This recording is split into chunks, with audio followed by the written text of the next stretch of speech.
Welcome, everyone, to the Johnson County Task Force on Aging, our forum here today on June 12th, where we plan to talk about seniors, food insecurity, and gardens. The Johnson County Task Force on Aging is one of 7 county task forces authorized by the Older Americans Act and serving through the Heritage Area Agency on Aging's Advisory Council. So today we want to talk about some opportunities that we have in Johnson County. While seniors have many challenges as they age and manage their disabilities related to aging and other health issues, the common thread for over 91% of Iowa seniors is a desire to remain in their home and community of choice, or to age in place, which is a term many of you have probably heard. One issue we'll discuss is how to improve access to healthy foods when seniors may not physically be able to manage their own garden plots any longer. In 2013, 9% of households containing seniors and 9% of seniors who lived alone experienced food insecurity. And according to Feeding America, it's not just a price issue. Health problems and lack of transportation mean that many seniors can't reach their grocery stores and other sources of food, let alone afford to prepare their own fresh meals. So today, we want to discuss ideas around increasing access to fresh produce for seniors who want to remain in their homes, but lack the physical ability to manage their gardens and/or access to farmers markets and other sources of healthy foods. Today, we've invited representatives from Grow Johnson County, Fred Meyer and Jen Cardos, as well as the Director of the Parks and Recreation for Iowa City, Julie Seidel Johnson. We do have a representative from Grow Johnson County who had a last-minute emergency, was unable to join us, but he did send a statement, so I'll read that as we progress through. Mike Carberry, who also serves on the Task Force on Aging and who is a supervisor with the Johnson County Board of Supervisors, has also served on the Johnson County Hunger Task Force. And so he was going to bring a little bit of insight to the issues directly related to seniors in Johnson County and how we can solution for them through these resources. So without further ado, I will go ahead and read the statement from Grow Johnson County about their organization, and we'll move through for about 3 to 5 minutes through each of our representatives to talk about what they do, how they came about, and if they have some ideas about solutioning. And then I'll refocus us, and then we'll talk about some specific solutions. So Grow Johnson County is a hunger relief and educational farm initiative focused on improving access to fresh fruits and vegetables and empowering a new wave of growers.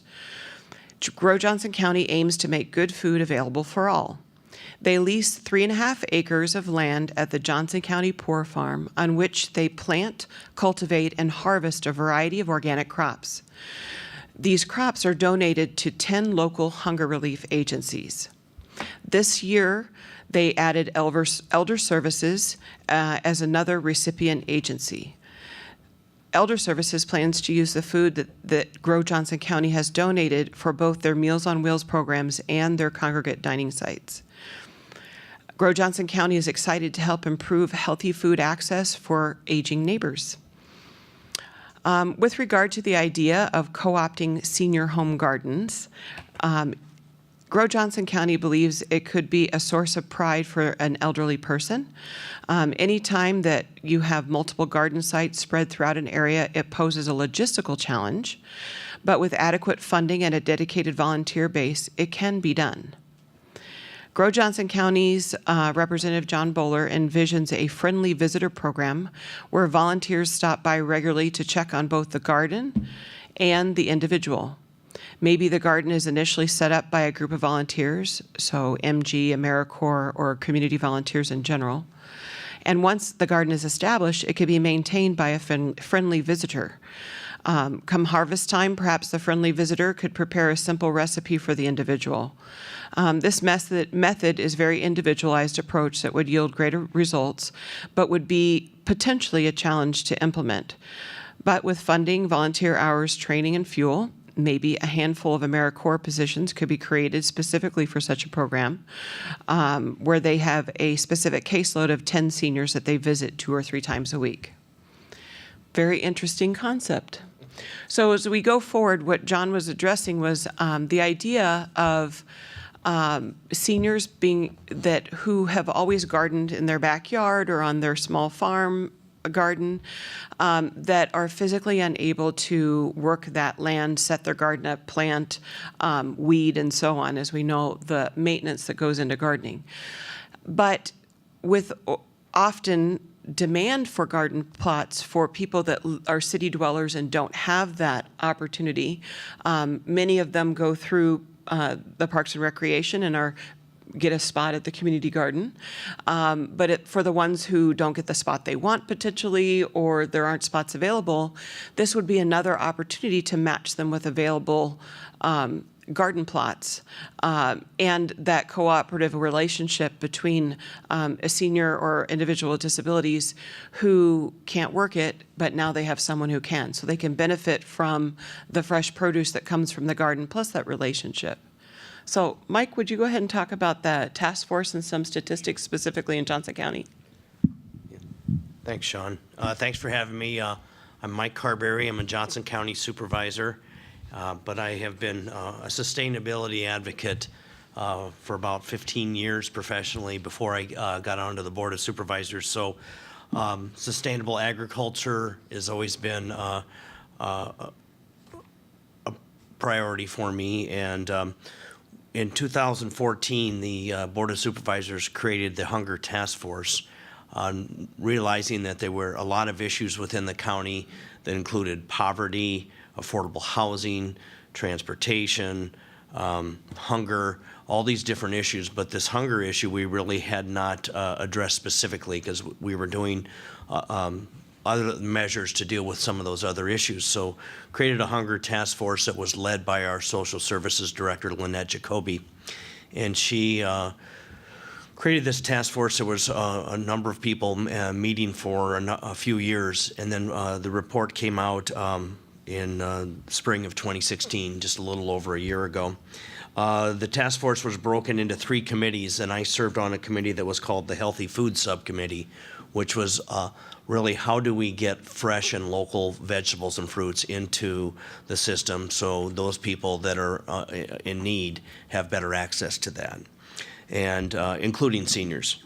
And you know, there's a great report, the Hunger Task Force. You can find it on Johnson County's website and download it. That came out in February of 2016. There's also some great information that was taken out of the food insecurity among older adults. The full report came out in 2015 from AARP. There's all sorts of great information you can find online. But one of the things that they found was poverty among seniors in Johnson County is pushing close to 10%.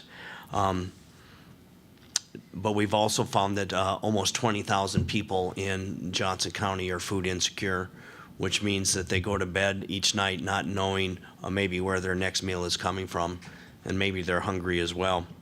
So there was a lot of recommendations on how we address this, and a lot of those recommendations have been put into reality.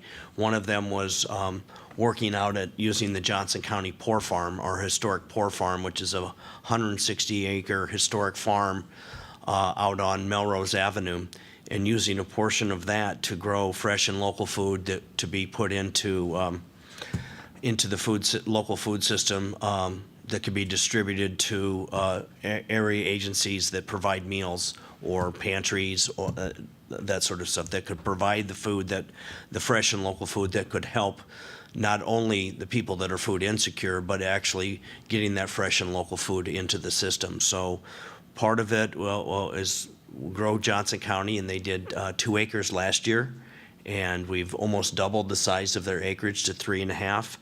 And then we've also provided 3.7 acres to a new group called Iowa Valley Global Food Project, and that is basically 3.7 acres of community farms community gardens, not farms. They're very, smaller plots. And a lot of the people that have signed up for that are people from immigrant communities. And they'll probably be growing a lot of vegetables that you cannot buy at farmers markets, that you cannot buy at the grocery store, you can't get from a CSA.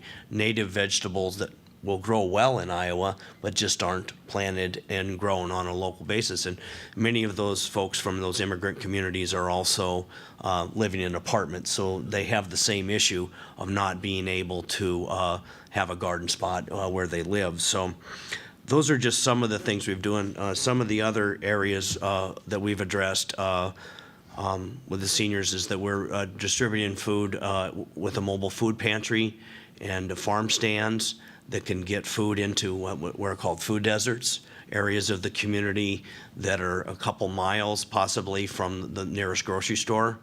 And I'm talking about a grocery store, not a convenience store. Most of the convenience stores do not have fresh and local vegetables. And so these are just a few of the things that were addressed in the Hunger Task Force, and I'm glad to talk about community gardens later. And I really do like the idea that you were addressing of using the seniors' yards, and it seems to be a very symbiotic relationship, people that need places to garden and people that have available land. Right. Julie? So Julie Seidel Johnson, representing City of Iowa City as the Director of Parks and Recreation. The main way that we are helping in these efforts are the City Council has a couple strategic goals that apply to the gardening programs, working with sustainability issues and, of course, with the local foods economy. So we've been really lucky. This past year, we extended our number of garden plots to, we now have about 197 garden plots at 4 different locations throughout the City of Iowa City. All the plots were filled this year. Even with the addition of 2 new sites, we had every single plot taken, which is probably the first time that has happened in quite a while anyway. So we know there's a lot of interest out there in people wishing to garden for themselves. What we've noticed, and we notice this every year, is there's a number of people who are very excited to do their gardens but lack some of the skills and some of the knowledge of how to do it. If you tour our gardens right now, you'll notice it's very obvious who knows how to garden and who's learning and who's abandoned already at this point because it's just gotten out of hand already.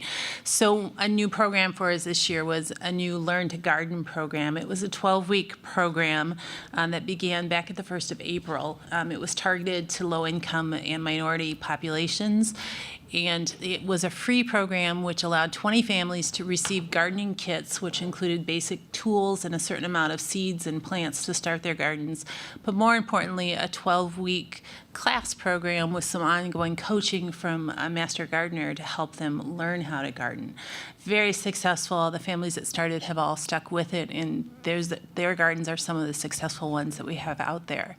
So for me, the interesting part is also that this is for me a form of recreation. As a Parks and Recreation Department, we have a goal for everyone to gather here in our parks. We want people to come out of their houses, interact with their neighbors, do something good outside, and gardening really fits that role very well and makes good use of the land that we already have available. What is lacking in some cases is that knowledge. People that are excited and want to garden, but it's their first time out, and they want to show their kids how to garden, but maybe they haven't had that experience before. So for me, this idea of possibly moving some of the garden programs out to people who have been gardeners before and not physically able to do it may provide some of that mentorship for the new gardeners to actually learn and be successful in what they're doing. As I mentioned, we have 4 current sites. We will likely have a 5th next year, but that doesn't mean that people have one close to them at all times, and that's one of the other requests that we get. People that say, I really want to garden, but there's not one down the street for me, or it's a little bit of a drive to get to one of your garden sites. I think having more sites available spread out through the community would also provide that. So maybe it is actually a neighbor or someone, just down the street that has space and has a garden available. That's exciting to me. Yes. Fred, welcome. Hi, my name is Fred Meyer. I am the co-director of Backyard Abundance, and Jen Cardos will speak in a moment. She's the other co-director of Backyard Abundance. And Backyard Abundance is an Iowa City-based nonprofit, and we are an environmental education nonprofit, and we help people create environmentally beneficial landscapes. An environmentally beneficial landscape can be one that sequesters water through rain gardens. It can create wildlife and insect habitat for, say, bees and butterflies, and it can also be edible landscaping as well, whether that's a veggie garden or fruit and nut trees and berry bushes. We help people understand how to design and establish those spaces. And we do that through a number of ways. We do it through yard tours, finding folks in the community who have created a landscape that benefits the environment in some way. We do it through one-on-one landscape design consultations from very small backyards to huge acreages. And we give classes and presentations as well. Like Julie was mentioning, education is a big issue, and we'll be talking more about that. I think we have some ideas about how we can overcome some of those hurdles. And we also develop publications, free publications, which are on our website. And then we also have been establishing educational landscapes, public educational landscapes around the community in partnership with Parks and Recreation primarily, to demonstrate all the possibilities that are available for people to garden in our community. And one of our specialties is edible landscaping. And we know that veggie gardening is one of the most high maintenance practices that we can do in our landscapes. And I have a medium-sized veggie garden in my landscape, and I was out there just this morning sweating over getting it watered and getting it weeded before the sun came up. So that's one of the major challenges that we have to face with this notion of having people garden in other people's yards. And so I look forward to talking more about that. And I'm going to turn it over to Jen, because she's going to talk a little bit more about some of the roles she plays with Backyard Abundance. Hello, everyone. So I'm listening to the conversation here, and I'm intrigued about a couple things. So besides my Backyard Abundance hat, so yeah, we are big. We're into backyard abundance, right? Growing abundant food and habitat for nature in the backyard. So that's our groove. Besides doing that, I also work as a health coach and therapeutic horticulture. So I'm really interested in the wellness aspect of gardening and why we do gardening. So as Fred mentioned, I think one of our most successful recent projects in partnership with Julie is an outdoor classroom that's down at the rec center, where we have a lot of raised accessible beds that were built by local area high school students that grow all kinds of vegetables. So when we talk about edible landscaping, so a lot of that is traditional vegetables. We have that. We also have fruit and berry bushes. But I think what I'm wondering about the aging population, the question that's on my mind is we're saying, oh, these people can't work. It's hard for them to work traditional vegetable gardening where you're getting down on your hands and knees, you're pulling weeds out in the heat. I think we do have a lot to learn, but as much as having somebody else garden on their land could be a thing, I really am interested in them still being able to continue to garden. And what is it that we can be doing to make it easier to garden? Because really the traditional vegetable gardening is designed, it's modeled after agriculture out there, the way we grow corn and soybeans, which is machines do most of the work. But whenever we're really into people-friendly garden, where you can use raised beds and you can sit on the edge of the bed and you can reach over and weed, and then you can go and sit in the shade.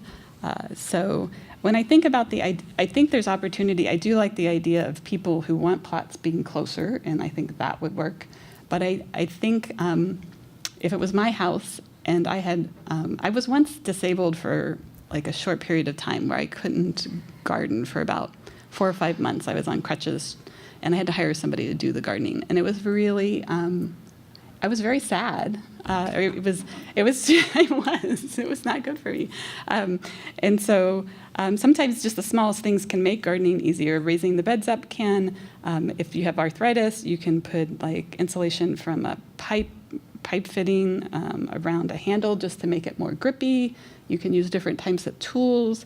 So I think besides even the arrangements of younger generation, older generation, just doing some adaptive tools so that people can continue to garden in their yards, and figuring out what that is, what people really need to be able to do that is a big part of it. I guess the other thing I wanted to mention about if we want to engage, I don't know if it's necessarily youth we're talking about engaging, but if we're wanting to engage youth, which we've tried to do in a lot of different ways in our volunteer base for all of our public edibles, the construction of beds is where we find the kids are most excited and engaged and really proud of what they do. They seem to be more into that than pulling weeds out of a traditional garden. So if I had some happy picture in my mind, we're having young people come in, learn building beds, maybe learning a school that's more financially beneficial to their future than pulling weeds. They're building beds. We're making it so that seniors can garden in their beds easier, and maybe still also using the land in a more traditional vegetable way. So those are my thoughts. It reminds me of a potential for an opportunity for Project Lead the Way or some other STEM-based groups at different high schools. Particularly if you're so there are different funding opportunities for ramp building for individuals who are in wheelchairs who now can't get into their home. And so there's funds for ramp building. So there's potential for funding to be available for building raised garden beds, particularly if you have volunteer labor and you're only needing to supply the materials. And so as far as a Project Lead the Way, where they're also focusing on engineering, there's some thought that has to go into making a raised bed and the amount of pressure on the wood and how far apart your supports are and so on and so forth, because of the engineering involved in that and holding the earth material up higher. So there's an opportunity for that, just as Grow Johnson County suggested potentially for AmeriCorps VISTA members as well. So I think we have all of the moving parts in this county to make something like this happen. It's just bringing them all together in a coordinated effort. And so everybody's talking to each other and saying, yes, we're going to do this, and here's how my piece fits, and so on. Very good idea. Another organization that has been around for a little while is called the Fab Lab, and they just found a permanent site, and one of their specialties is teaching people how to build things. They say that they can teach anyone how to build anything. And I was just in email correspondence with the founder this morning and asking him about this idea, and he said, yeah, this is exactly what we do. And so like Jen was saying, if we could find interested folks, whether it's youth or someone else, that would be willing to build beds with some funding, I think we could get a lot of beds cranked out for those who need them, and coming up with specific sized beds and making sure that they're designed specifically for the people that are going to be using them would be key. But that wouldn't be too difficult to come up with 2 or 3 different templates that would do that. And we've worked with the ACE Mentor program, which kind of sounds similar to the Project Lead the Way, where that's how we got the beds built that we've been working on so far. So that stands for Architecture, Construction, Engineering Mentorship Program.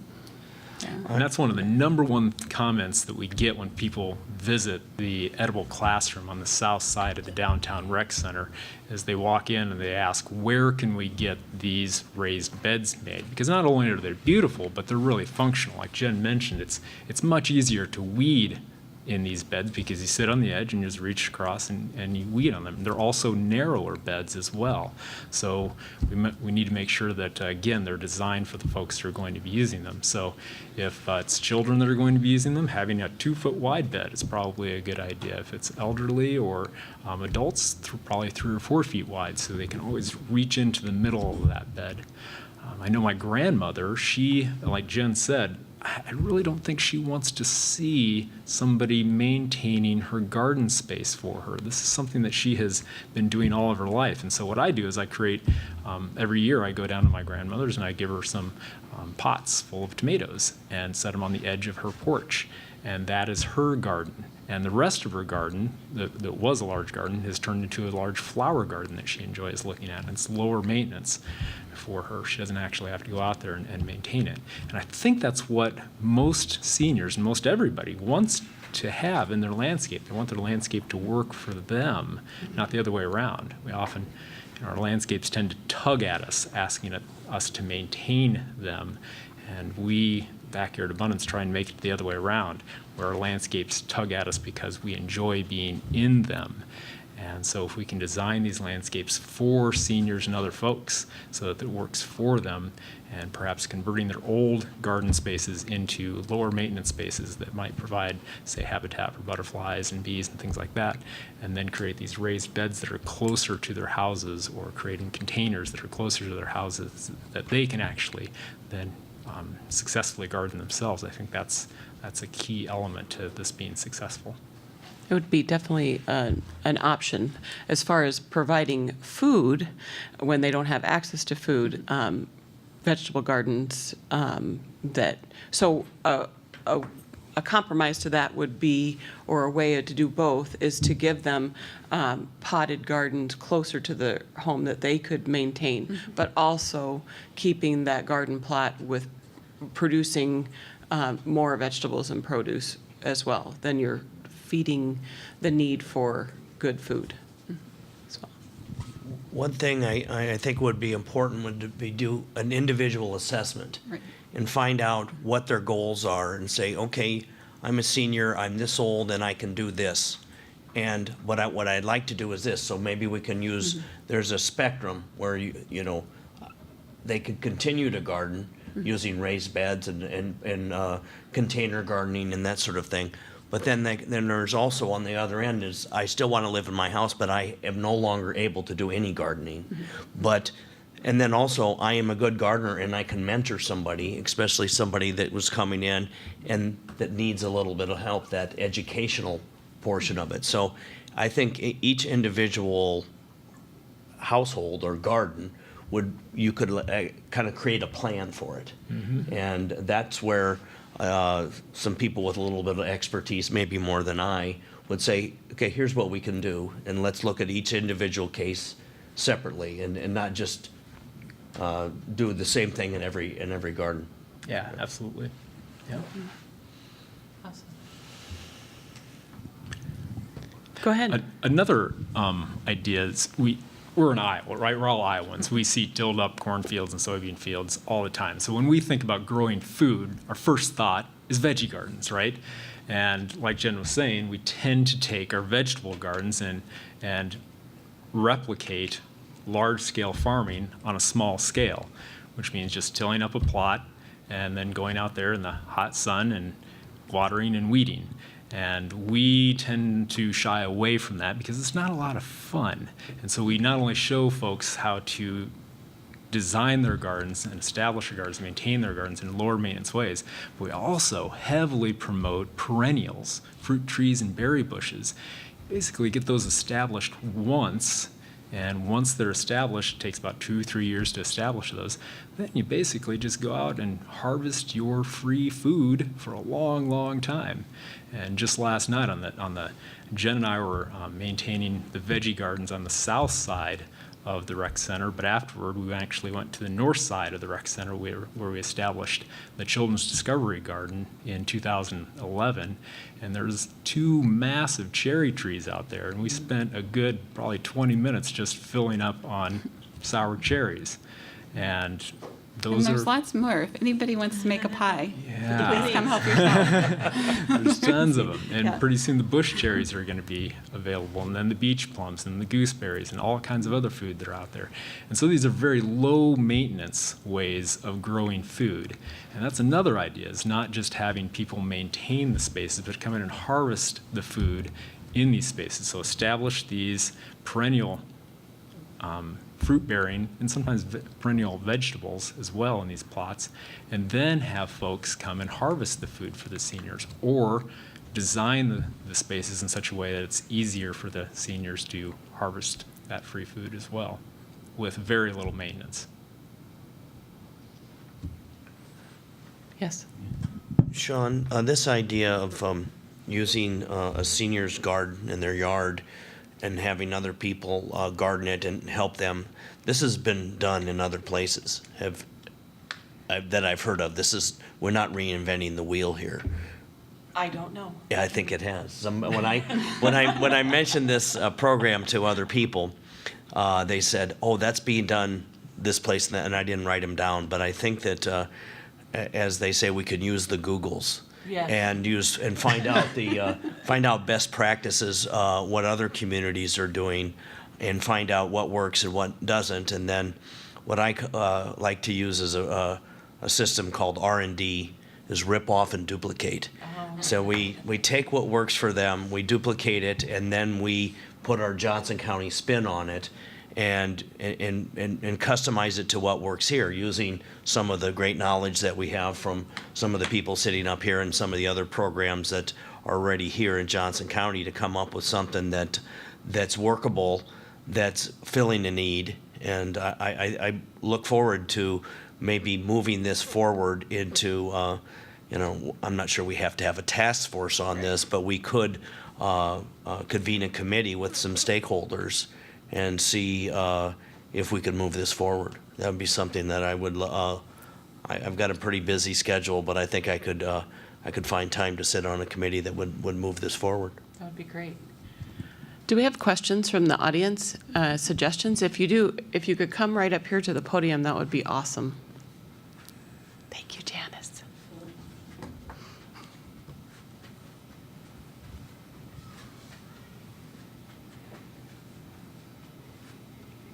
I always wonder about growing vegetables and things like that. If we have low-income people, some people don't know what to do with them.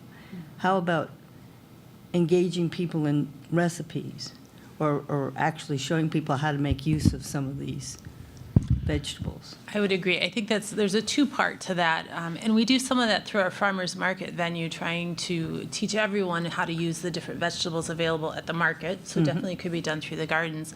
But I think the other part comes with a number of our lower income folks tend to be immigrant families, and it's not that they don't necessarily know how to use our vegetables. It's just that they're maybe used to different vegetables. So I think allowing them or helping them figure out how to grow those here too might be a different way to attack the same issue. Or even using them as a resource to show us all how to make use of all kinds of new vegetables that we may not know about. Yeah, very true. Yeah, enhance I our have one thought, diets. Thank you. too. So the educational gardens so we're talking about education as an important thing, practice. So and we have the outdoor classroom. We wish we had a kitchen in there. I have seen in Fort Collins, which is kind of a college town, or it is a college town similar to here, but they have some elements of what we have in the outdoor classroom, but then they have an outdoor kitchen, right? So they have it's beautiful, and they call it the Garden of Eating, and they and so people, and it's surrounded by raised beds of vegetables, and then people come out there and they do cooking demonstrations with the food, So if there was, and I don't know, as far as mobility issues, there would be a lot to consider for targeting the senior population. But I do agree with you that is a concern on all ages with sometimes lower income. At Weatherby, we have an edible food forest out there. And we grow a lot of these berries and perennial crops, and we find that those families don't have a relationship to that type of food. Maybe there's been generations where nobody's gardened, and their main relationship is with things that are in boxes. And so we hold harvest parties out there where we just make smoothies, and we have them harvest things from the garden, And then we bring in, some bananas too to make them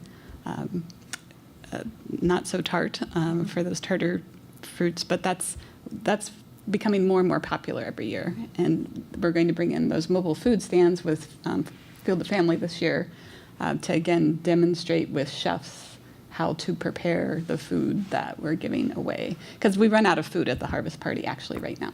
And so... Well, I think the education is so important. I remember the first time I joined a CSA, Consumer Supported Agriculture, where I would get a basket of food every week. And there were sometimes vegetables in there in my basket that I had never seen and I could not identify. Yes, well, even the first time I saw kale, I said, "What is this?" And but the farmer that had provided that basket also included some recipes, especially I know what to do with carrots and leaf lettuce and things like that. I make salads out of them, and then I can make stews and stuff with the carrots. But I didn't know what to do with kale. And I said, do I cook it? Do I eat it raw? What do I do with this? And I think that, especially if you're dealing with vegetables that are not common or fruits that are not common to our Midwest diet, that providing the information on how to prepare and what it's used for, I think is very important. Do we have another question? My name's Bob Welsh. Fred and Jen, I wish I'd known about this 2 months ago, because I just planted a tree, not a fruit tree. Never even occurred to me. I'm optimistic how long I'm going to live, but thank you for that. I had written down, Mike, before your comment about your willingness to get together the stakeholders for implementation, is the Hunger Task Force still an active group? Or do you need to redo that or convene the stakeholders? I do believe it's no longer functioning. Once we did the report came out in February of 16, I know we haven't had any meetings. My group, the Healthy Foods subgroup, just put on a community dinner here at the Coralville Public Library on Friday night. So that was one of the things that we did, was community dinners, and we fresh and local foods, and then they must have fed 500 people here on Friday night. The first time we did it 2 years ago was about 100. They doubled it, and I think they doubled it again. And so it's, you have a community dinner and a lot of people coming out. It's very, very popular. Free food will bring in a lot of people. But I don't think it would, a project like this would entail the whole task force coming through, but just a few stakeholders. There was a lot more stakeholders, the pantries and everything else involved in the original Hunger Task Force, and elder services, and you name it, groups that dealt in food in the community, and especially for low-income folks. But I think that it would be a smaller group, so I think it would be easier to convene a committee of stakeholders. And, I don't think, we might be able to pull it together this summer and fall and winter, and something like this might be able to be ready for next growing season if you got on the ball. Who would be in the best position to secure the VISTA worker? Any 501c3 can make their organization available for placement for AmeriCorps VISTA. And so, but if you were to convene a task force or focus group, or however you want to call it, committee, but with the specific goals and a time frame, because the biggest thing is having the organizations together. You can write a grant for funding so that you can potentially maybe hire someone to coordinate a learning and an individual assessment and so on and so forth, and pairing people. So maybe it's a need when all the organizations come together to say, you know what, each of us could have a part in this opportunity, and with the right funding, we can, because I think that it would be more successful to have a focused point person to take it on, and then determining out of the organizations who's in the best position to parent it in coordination with other organizations. Fred, Jen, how much does it cost to build a raised garden that's for a senior? Yeah, that's a very good question. It really depends on the size of the raised bed. And it's interesting that you asked that. We actually have a publication that's available for free on our website. So free publication on our website that has those exact costs in it. And so you can go to our website and it's right on the front page and download it.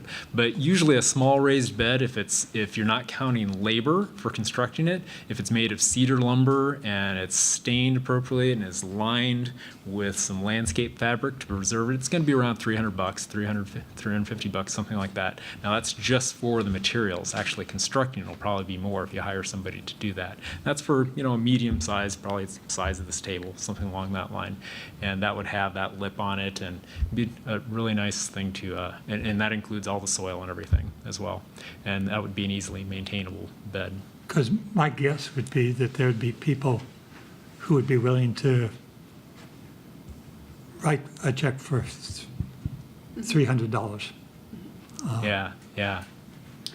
I mean, we've worked and some lumber companies are willing to donate costs, but also, we find in general fundraising to get people to help pay for supply costs is sometimes easier than the labor cost as anybody who has a nonprofit kind of knows. Yep. And so, I think you're right that there'd probably be people willing to help fund that.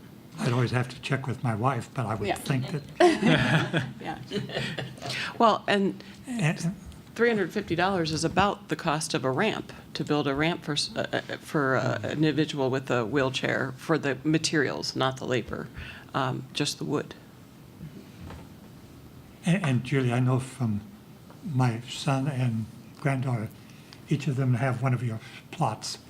And I gather that you had more people asking for them than you had. I would say this year we just about hit supply and demand equal. So Okay. we did sell out all of our plots, but we've had a few asks afterwards, but we actually added about an additional 8 plots to accommodate them. That being said, we still have more space. Now that we know there's more demand, we have more space for plots too. And am I right that if Mike gets this going with a stakeholder group, that you'd be able to refer people, like my granddaughter and her husband, just really enjoying their plot. And I know, I sort of gathered they could only get one plot. Correct. That's a good point, that because of the supply and demand, each person generally only gets one plot. So there are people that would like more spaces, that this could be a bonus for them as well. Yeah, so if Mike gets this going, you could tell people, like my, Bob, I'm just the idea man here. Oh, okay. Yeah, okay. No, I like, but- Bob is always good at squeezing shoes to get things done, and I would glad to be part of it. I don't know if I have the bandwidth to do all the convening, because actually this was Sean's idea to move forward, so I think she's volunteering to lead this effort.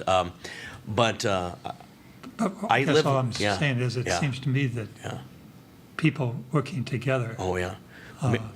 could do this. And, Many hands make for light work. and I've been around a long time, and I really didn't know Fred and Jan of your organization, and appreciate that opportunity. Sure. Well, I'm a huge fan of pilots and celebrations. And so if we can do some sort of pilot with maybe 2 or 3 landscapes where we design these types of spaces, like you were saying, you nailed it, Mike, having a consultation with these folks to find out exactly what works for them in their landscape, design it for them, maybe with some raised beds, maybe with some perennial crops, maybe with some conventional veggie gardens that are being maintained by grandkids or neighbors or something along that line. And then it'll open it up for a yard tour. And in addition to the yard tour, have a cooking demonstration or something like that. One of our programs that we're helping oversee is called Edible Outdoors, and they are fantastic at doing celebrations. So just this weekend, they had a mushroom foray where you go out and forage mushrooms, but then they teach how to actually prepare those mushrooms. A few weeks ago, they had a foray where they went out into urban spaces and harvested just weeds and showed you how to cook up dandelions and plantain and other medicinal and nutritious weeds that were in a landscape. But it's always in the context of celebration, right? And I think that's what can really hook people and reel them in, is if we put this in the idea of in just a celebratory way, then we're going to get more people in. And again, the piloting as well. I'll sit down, but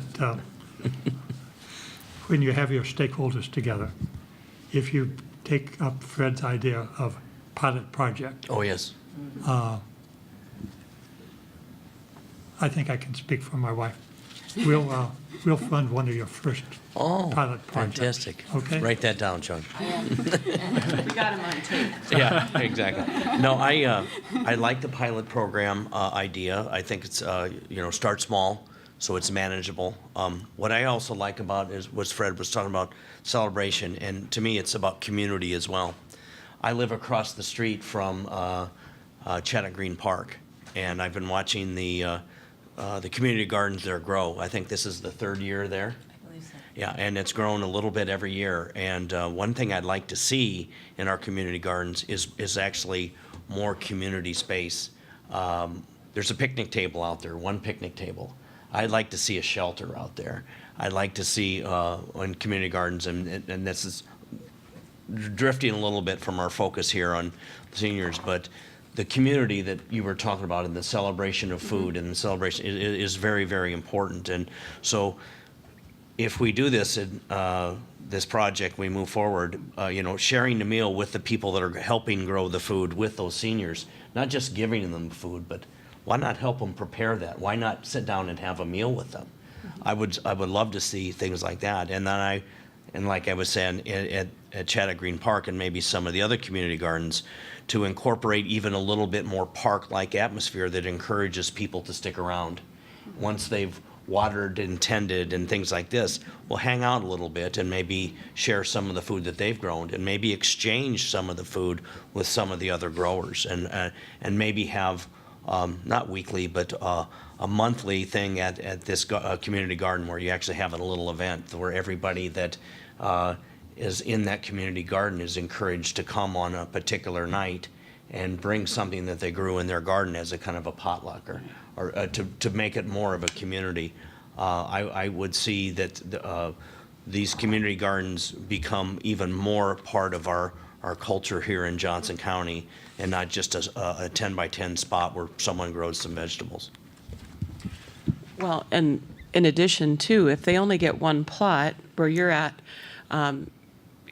potential evolution of this is to do a coordinated effort. Maybe family A does all tomatoes and family B does all peppers, and then they come together and they make salsa. Family C does the cilantro and the garlic. Do you see what I'm saying? For us, we do share. We have, we have a 400 square foot garden, and my husband is meticulous about it.